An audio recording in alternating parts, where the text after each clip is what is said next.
everybody. Welcome back to the Radical Candor podcast. I am Kim Scott, author of Radical Candor and co-founder of Radical Candor, the company. And I'm Jason Rosoff, CEO and co-founder of Radical Candor. And I'm Amy Sandler, Chief Marketing Officer of Radical Candor, a Candor coach, and I will be your host for the podcast Radical Candor, How to Kick Ass at Work Without Losing Your Humanity. Before we dive into today's topic, which is how to check in with your team when working remotely, I'm going to turn it over to Kim, who really wants to give you all an update on what happened to Candor Inc. and what the company Radical Candor is all about. So we got a little feedback after the last podcast. What happened to Russ? So here's what's happened to Russ and what happened in general since our last episode in 2017. Russ and I did a lot of painful soul searching, and we realized that if Radical Candor is all about putting your phone in your pocket, looking people in the eyes, and having a real human conversation, an app was a value subtracting round trip. An app was not the way to go. And so we shut down the company.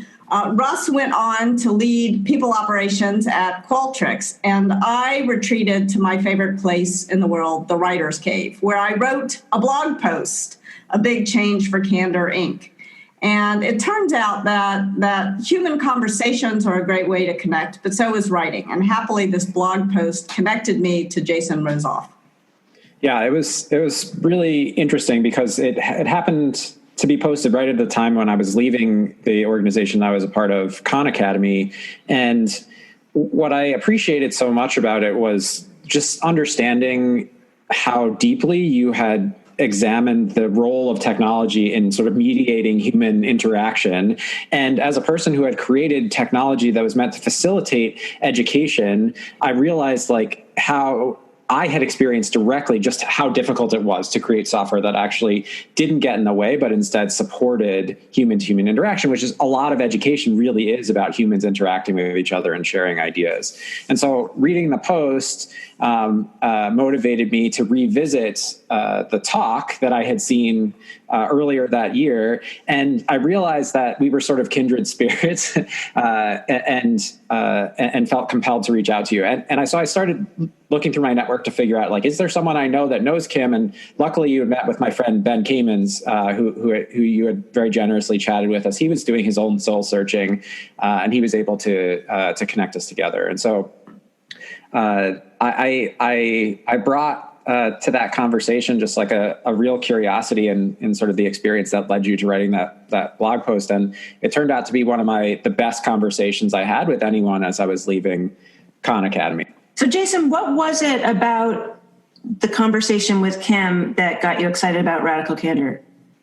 Well, I think for me and for a lot of people who see the talk or read the book, that the thing that feels so potent about what Kim did, so emotionally resonant about what she wrote, is it was such a clear articulation and organized articulation of the struggle that most managers who really care deeply about the relationships they have with their team members, the things that matter to them are very hard to define. And Kim did this wonderful job of reducing that down to a simple framework and then reducing it to practice in the guidance that she offers in the second half of the book. And I think for me, it felt like being seen and understood for the first time, and not just by somebody else. That was that was a gift in and of itself, but it helped me see and understand myself in a better way. And so I was so grateful for that, that I started telling everybody that I knew that they should read this book and or watch the talk. And it was several months between that conversation and when we actually decided to start the company. But the way I knew it was the right thing to do is it was the idea that I kept coming back to. No matter what other conversation I was having, that I would wake up and I would think about Radical Candor and how much it felt like it was connecting me, drawing me towards my purpose, which was really to help other people grow. Was the best thing I ever did in my career. And so, I was very excited about the possibility of starting the organization with her. You like the book so much, you started a company. Exactly. 2 companies we've started. Yeah. I think that the thing that really inspired me about our conversation, Jason, was your commitment to figuring out a way to help people understand this and put this into practice at scale, but also your willingness to do the things that don't scale, to do the talks and to do the workshops, and to help people one-on-one understand how to begin to put these ideas into practice. And pretty soon you and I had more talks than we could handle. And I was really lucky. I got to reach out to my friend Amy, who we've just been speaking with, who I went to business school with. And she was teaching mindfulness and emotional intelligence to CEOs. At the same time, Amy, after business school, went to film school and did stand-up comedy. So Amy is one of the only people I know who can make mindfulness funny. And we'll see this as we go on. It's a unique combination. And it turns out that it's been really important because one of the things, in addition to the talks and the workshops that we've done to figure out how to scale these ideas and to help people put them into practice, is to co-produce a Netflix-style comedy series about how to be radically candid. So it's been quite a journey and tons of fun, and I'm excited to be able to share it with more people now. Well, I'm so excited, and now you've put me on some pressure that I have to be mindfully funny, which will, I guess, be a subject of one of our podcast conversations. I do like to say that when I would do retreats with CEOs, that we do mindfulness by day and mindfulness by night, which can sometimes help with the funny. So we'll see, depending what time of day you're listening to this podcast. Hopefully it will either accompany some humor or some wine. In season 2, we're going to be providing you with some stories, tips, and guidance in each episode. And yes, of course, we will have a checklist. We know how much everyone loves those checklists. We want it to be really practical. We also want the conversation to be casual and candid, and we will be turning the mirror back on ourselves and giving some radical candor on radical candor. I do want to say it's going to be recorded at home, and so what we might lose in sound quality, hopefully we will gain in just quality. So just aware that it might not sound as good as we might hope. We'll do our best there. We also changed the tagline from the book. You might notice what we've learned doing all these talks and all these workshops. Radical candor is not just for bosses. It's for everyone. We can all improve how we talk together, how we work together, how we collaborate, whether it's peer-to-peer, upwards feedback to the folks that are our colleagues. By the way, also works at home, and we're all working at home. So we're excited to get into it. Today's episode, we're going to focus on how to check in with your team, whatever size team you might have. What's a check-in? Well, you're going to have to wait a few moments to check that out, because first, we've got a word from our sponsor, Kim Scott. Okay, Kim, I know you hate to sell things. I do hate to sell things. I really hate ads. I especially hate ads because AdSense probably served up 1 trillion of them while I was working on it. Well, let's see if we can bring a new approach to ads, because there is some really cool stuff we want people to know about. So I have to say, technically, this is an ad for the Feedback Loop, our new online learning program. Kim, tell me why you love the Feedback Loop. So making the Feedback Loop was one of the most fun things I ever did in my whole career. And looking back on that Farewell to Candor Inc. blog post that I wrote 3 years ago, I realized that I had planted the seed there that there would be a Radical Candor TV show. So here it is. We're trying to solve a very basic problem. How can we help people put the ideas of radical candor into action? Because radical candor is a simple idea, but it's really not so easy to do. So we created this online learning program with Second City Works. Think Tina Fey, Stephen Colbert. And it includes an hour-long Netflix-like series, as well as a bunch of quizzes, some reflections that you can write, some improv-based exercises, all of which will help you develop the self-awareness, the conversational agility, and the relationship skills you need to practice radical candor like a boss, even if you aren't the boss. It's hilarious, so it's actually fun to watch, not your grandfather's management training. And in fact, I've probably watched it 500 times and I can't quit. I love it. It stars David Alan Grier and a lot of other people whose names you may not know, but who are really hilarious. We're giving our podcast listeners 10% off the individual self-paced course. So go to improvisingradicalcandor.com and enter feedback at checkout. That's improvisingradicalcandor.com, promo code feedback. And let's get radical. Let's get radical.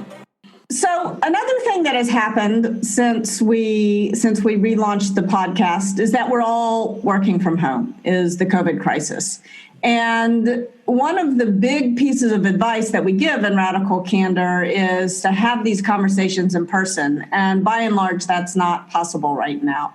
So one of the things we've been thinking about are tips we can give people to help show they care personally, even when working remotely. One of the things, Kim, that you've been talking a lot about and that we as a team have been doing a lot is checking in with each other and just the importance of a check-in to kind of ramp up on the care personally. So, Kim, what is a check-in? A check-in is about 3 to 5 to 7 minutes at the beginning of a meeting that gives everybody an opportunity to express how they're doing. In fact, we should do it right now. Should we just do a check-in? I think that's a great idea. How you doing, Amy? You were feeling sick yesterday. Are you feeling better today? I haven't even asked you. I have been a check-in hypocrite. We've been talking all this time and I haven't checked in. A check-a-crit. Thank you the check-in is already bearing fruit. It actually, even in terms of a mindfulness thing, one of the things that comes up a lot is it's actually just being aware of what's happening in the moment. But the hardest thing is to actually remember to do it. So it's like, the hardest thing of a check-in might be to actually remember to check in. So here we are, remembering to check in. I thank you so much. I am feeling much better. And I will say one of the things we noticed is that the last time that we were connecting in a meeting was at the end of the day. And I think not feeling so energetic. And so we're meeting now in the morning. And so just noticing how time of day, like right now it's morning, I'm feeling really fresh. I'm so excited to be recording this with all of you. And even though the listener will not see your faces, I am seeing your faces. And that brings me great joy. How are you, Jason? I'm doing well. Yeah, I also feel fresh. I had my first meeting this morning at 8 a.m. and we were talking about building out some really cool virtual reality simulations where you can practice radical candor. And that was just such a fun exercise to think, like, what kinds of situations would we want to find ourselves in to allow us to practice radical candor. So I love starting the day with creative work like that. And so it really gave me a big boost. So I'm feeling good about today. How about you, Kim? I'm a little exhausted. I had to wake up at 5:15 this morning, and I hate waking up at 5:15. But it was actually really cool. I was doing a fireside chat as the sun was rising to about 1,000 people, and I had to do it at 5:15 because the people were all over the world, and it was a great conversation. So I'm feeling simultaneously energized and exhausted. This is awesome. Kim, for our listeners, I have to do, there were some air quotes around fireside chat. And then as she was talking about the sun rising, there was a hand gesture of sort of demonstrating the rising sun. And so for those of you who didn't see that, I just want you to imagine Kim Scott in her trademark orange sweater with the rising sun. But you bring up an important point, which is really around time zones and being sensitive to time zones. So one of our tips was always around, as you said, to the extent that we can be in person. How about checking in when you've got a lot of different time zones? How should we think about that for teams that are geographically dispersed?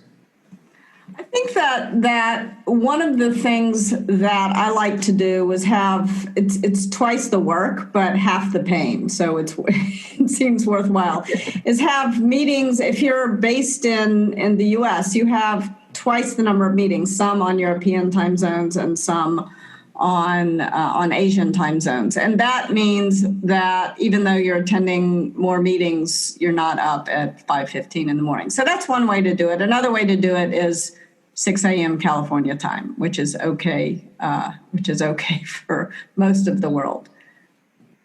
Yeah, Jason? and that actually affects us as a team too, because most of our team is in California, and Nora Wilcox, who's our head of operations, is in Texas. And so we'll often schedule meetings at times that run into when Nora should be eating or should be done for the day and not be fully aware of it. And so I think the main thing to keep in mind is that time of day certainly has an impact, and especially right now when we don't really know what everybody needs to do in order to be successful trying to work at home during a crisis.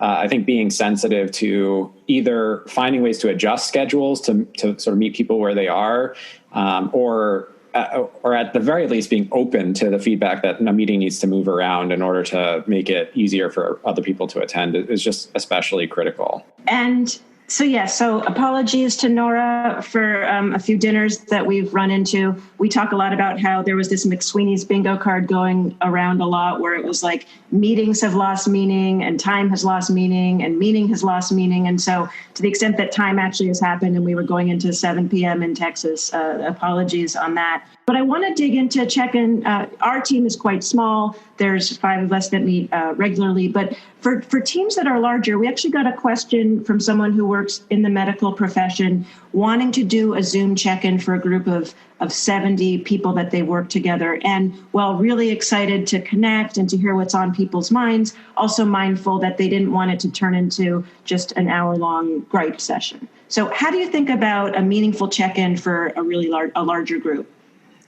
One simple way to do it is with a word cloud. Slido, and there's other technologies as well, allow you to have everyone type in a word about how they're feeling as they enter the meeting. And there's always 2 or 3 minutes at the beginning of these Zoom sessions where not everybody has arrived yet. And it aggregates all these words, and if one word gets repeated 15 or 20 times, it gets bigger. And it's a really cool way to pick up on the mood in a virtual room and to sort of make it explicit. So that's one thing to do, just to get a sense of how people are doing. Another cool thing to do is to use Zoom's feature where you can break people up into smaller groups and assign them to chat rooms. And you can do it randomly, so you never know who you're going to be in the chat room with. And that's a really good way to offer a sort of a virtual check-in where you don't have to go around. Because obviously, if you went around to 70 people and you gave everybody a minute, like that's already a long meeting and there's no time for the meeting. Yeah, I had a virtual workshop I led just this week, and we did a check-in with pairs, and they called it Zoom Roulette. And they said they really like the Zoom Roulette of like, you don't know who you're going to get into this room with, and it's a nice way to mix folks up. Jason, what's a way that you like to check in with larger groups? Yeah, so I don't know who exactly to credit this to, but one of the ways that I've found to be really helpful is to use a simple system like red, yellow, green. And so essentially what you ask people to do is as they're coming into the meeting, you ask them to share their sort of status coming into the meeting as either red, yellow, or green, where red is like, I am very distracted. I am coming to this meeting sort of maybe unprepared, or I'm very tired today. It can have lots of meanings, but essentially what it says is I'm not ready. Like I'm here, but I'm not really ready for this conversation. Yellow is somewhere in the middle, right? It's like this idea of, I'm present. I might have some stuff going on in the background. I might be a little bit tired, but I feel like I can participate. And green is, I'm here, I'm ready, I'm raring to go. And the reason why I like this system is it really gives you a good temperature check as a group, and especially as a lead. If you're responsible for leading a meeting, it gives you a sense relatively quickly of like, what the overall color of the group is. And especially in a large group, it can be helpful to know that, I'm red orange, which means that maybe I want to spend a little more time paying attention to what might be going on in the background and a little less time on business, because the likelihood that people are going to find this meeting very productive if they're super distracted or totally exhausted, regardless of how well I run it, like probably not going to be that useful. But if you're sort of yellow-green, which I'm told is chartreuse, You Just probably don't make us spell it. I would say, like, if you're yellow green, like, you probably can get a lot of stuff done that day. And the other reason why it's important, I think, is not just to get the sort of like overall temperature, but to give people, especially if you're the meeting runner, a sense of like the difference between how you're coming into that meeting and how other people are coming into that meeting. Because if your team is sort of yellow green and you're red, like, that might be a good time to ask for help, right? To say, like, I could use some help right now in figuring out how to make this meeting productive. And the inverse is also true, because we tend to project how we feel onto other people. If you're coming in green and everybody else is red or yellow, like, that might be a good time to like reflect and slow down a little bit, to pay attention to what's going on. So I like it. And you can make this visual. So if you have a tool, even like Google Docs or something simple like that, you can have people put a square of their color onto a Google presentation or something like that. And that can be a really nice way to visualize this. You know, one thing that I'm thinking of as you're talking, we haven't talked about yet, is that we can use red, yellow, green at the start of a meeting to get a sense of where people are. But there's also this sense that energy can kind of rise and fall during a meeting, especially if it's getting into lunchtime or dinner time. And so I wonder if during the middle of a meeting or towards at some point you actually do a pulse check, and you might have started at green and now you notice there was a text that had come up and now you are in a red state. So I wonder, how might we bring in red, yellow, green throughout a meeting time? Well, you did it really well, Amy, in a meeting that we were in recently, where it was kind of a contentious topic, and we jumped right into it, and we worked through the issue. I think we were all fine, but at the end of the meeting, you checked in. We forgot to check in at the beginning of the meeting, but you did it at the end, and you just sort of stated your gratitude for how great it was to see everybody, and it was so important. It made me feel so much better about the meeting, and it allowed us to end on a happy note. So I thought that was, thank you for doing that, Amy. Oh. Well, thank you for the public praise, Kim. It felt specific and sincere to me. No, it was, it's interesting when you work frequently with people and you jump right into business and then you realize, like, oh, we got right into it. We actually forgot to acknowledge that they're human and I'm seeing their faces. So it's a great reminder. So we can check in anytime in a meeting. Great tip. The other thing, you can use tools like chat, just one or two words. How are you feeling in this moment? And what I like about one or two words is I could be feeling both, Kim, to what you said. I'm kind of excited and exhausted all at the same time. So just knowing that we often hold multiple emotions. And then what if, Jason, you have a whole group that's red and there's a lot of upset? I know, Jason, you might have some examples. Kim, you might have some examples of if there's an issue that's like sort of the elephant in the room that's actually coming up through that check-in. How do you think about that? The basic way that I think about this is, like, I try to remember what my goal is, right? If, depending on what I'm trying to accomplish during that conversation, if my goal is to have an intense sort of debate or discussion about something and everybody's super distracted, like, that goal is probably not easily achievable unless I address whatever is going on. And so remembering, especially in this moment, right, in the context of COVID-19, in people trying to work from home during a crisis, like people having to provide childcare at the same time that they're trying to work, there's a lot that can get in the way of being productive, and it can be very tempting to sort of force your way through, right, to like get right down to business and try to have that conversation.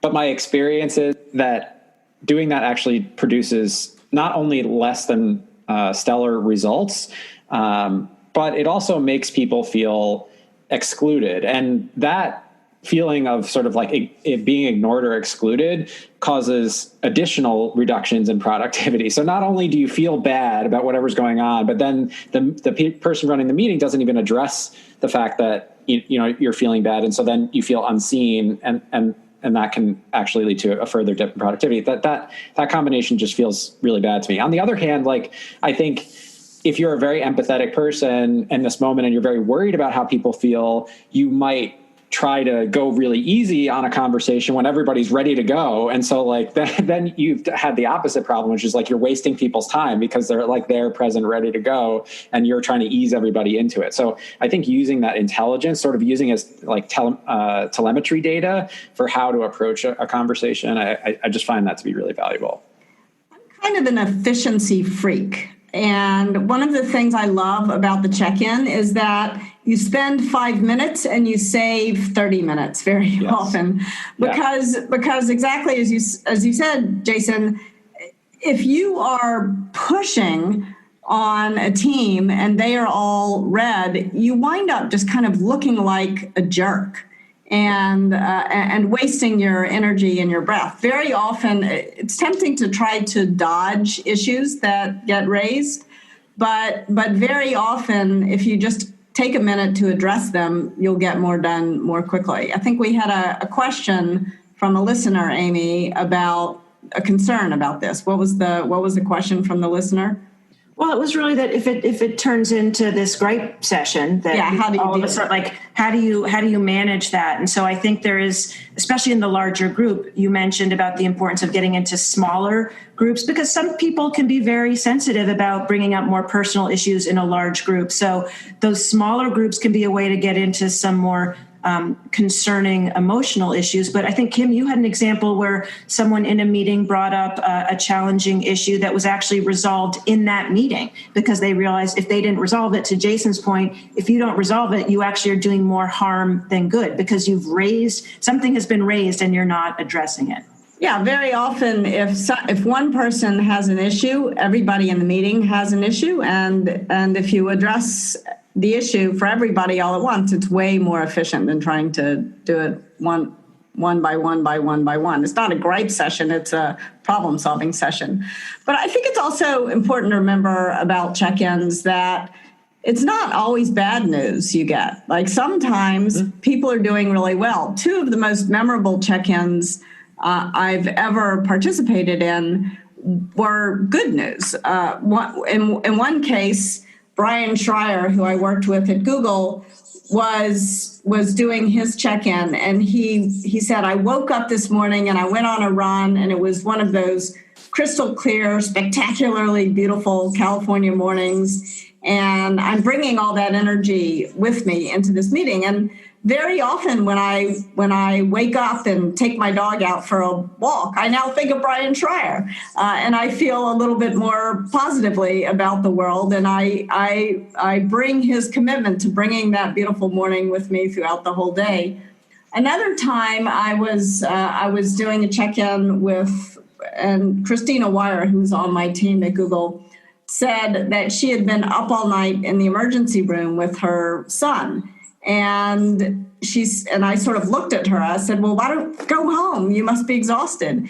And she said, my son was okay by 4:30 this morning and ready and rearing to go for the day. And I thought, if he can do it, I can do it. And it was really nice to hear that approach to parenthood. I was not a parent at the time. And that moment of Christina saying being in the ER all night long actually helped her do better work that day. It made me realize maybe it would be possible for me to become a parent and still work. So it made a huge difference, not just to that meeting, but to my whole life. So often you get a lot of good news in a check-in, or a lot of really helpful thoughts in a check-in. Well, thank you for sharing. And what's so interesting, now that I know about Brian and Christina, I will take them into my day as well. And I think that's really the power of connecting and storytelling, that we can actually be inspired through other people's heroic acts. So on to our Radical Candor checklist. These are concrete tips you can put into practice at work and at home, and when you're working at home. Today's checklist is about checking in during virtual meetings as a way to show some care for the people you work with, and also to understand what's important to them in that moment. So first up, keep it simple. Remember red, yellow, green. Red means you're super distracted, yellow, you're kind of here, and green means you're ready to go. Tip number 2, for small teams, spend about 5-7 minutes at the top of the meeting asking everyone how they're doing. And if you get some challenging feedback, take the time in the meeting to address it. Tip number 3. For larger groups, use tools like chat, word clouds, or getting into pairs or small groups via breakout rooms to get a pulse check. For more tips, check out the show notes for this episode. This is season 2, episode 2 at radicalcandor.com/podcast. We'll see you soon. Thanks for joining us. Our podcast features Radical Candor co-founders Kim Scott and Jason Rosoff, is produced by our Director of Content, Brandy Neal, and hosted by me, Amy Sandler. Music is by Cliff Goldmacher. Be sure to follow us on Twitter at Candor and find us online at radicalcandor.com. We'll see you soon.